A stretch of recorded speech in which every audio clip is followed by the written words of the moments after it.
All right, last but not least, we've shared this with our students. What do they see when we do that? Okay. I grabbed an old notebook to show this. Let me jump into it. All right, so this is old, like not even this year old. But here I've got my notebook, and we're really zeroing in on this share feature right here, right? So I'm going to click on that share button and bring myself back out again. And I have already shared it with this kiddo, but let's just go back into it again. There we go. All right, this is my fake kid. All right. So a few things here. Yeah, we want to notify them when it's been shared with them, because that will pop into their email address, give them a real easy, clickable link to get to it. Welcome note. If you turn this on, you're able to add a welcome note here that you can the student will see when they open the notebook. And then what your real focus though is here is, what do viewers have access to? Do you want them to have access to the full notebook, or do you want them to have access to chat only? I always give access to the full notebook, but if you notice that the student is a viewer of that notebook, so they're not able to go in and create material within that notebook, they're not able to add sources, any of that. If we did chat only, let me show you what that would look like, because I am able to just drop the preview button here. And this is it. This is all that a student would see within that notebook, is a chat history.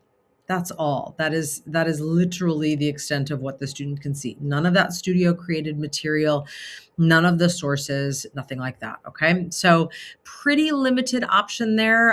I have not used that. If you think of a really great use for that, share that with me. So again, most of the time what I'm doing is going into the full notebook to share it with the students. All you're doing is entering email addresses, and there you go. So I've already done that share. Let me pop out to a screen recording of a student's iPad and what they see when this has been shared with them. So I'm going to just go ahead and play and just do a little narration over it. So I'm on the student's iPad right now. I'm popping into the email, and you can see there is the email that I received, clicking on the link for it and opening it in Chrome. And there's the notebook that I generated, I created, and then shared with this student.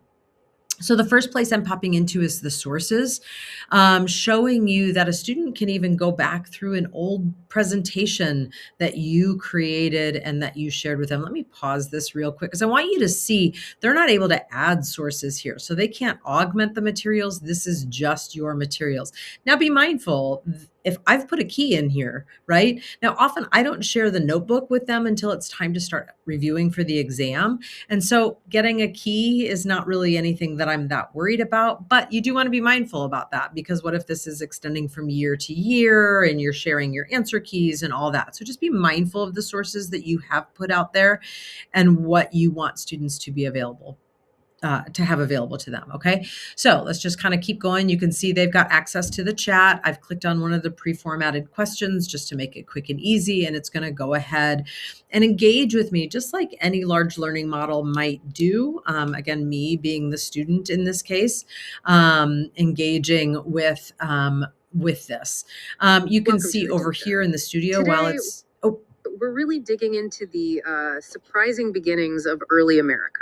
Yeah, we're going beyond that simple discovery story. Exactly. We want to uncover the indigenous societies that were thriving here long before Europeans. All right, I'm going to pause real quick because I just want you to see that. In fact, I'm going to back up a little bit. I was double multitasking a little bit there. So I clicked on a source in the studio. It was an audio file, and I'm playing it and I'm listening to it. A little bit of interactivity. I can engage with it if I want. But what I want you to notice in the studio is the student isn't able to generate their own material in this case.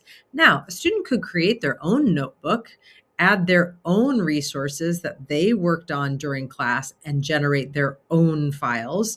But from a notebook that I shared with them, giving them view-only privileges, they cannot do that. What I'm showing you now is how I can customize the chat. This is the same as that as a teacher, I was able to customize the chat, and now a student is able to customize the chat. Let me go ahead and resume. The societies that were thriving here long before Europeans, and adding then, a custom role, asking it to act as a and our tutor. mission for you listening is to understand how these early interactions truly shaped what came next. We'll Okay. Some ideas and show connections. And saving that. So now, Okay, so let's as a start support contact. student, What was I've gone in and customized what I want that chat to serve for me as a role. Okay. For whatever reason, I jumped back over to the source guide. But again, here in the studio, you can see I don't really have a lot of options. In fact, all I have is options to consume that information. I don't have the option to create. So this is me sharing a notebook for students to use as consumers, not necessarily as creators, but they can create within the chat. Okay, so I hope that helps, that you can see what it looks like for a student when they are using Notebook LM. I think that's all for us.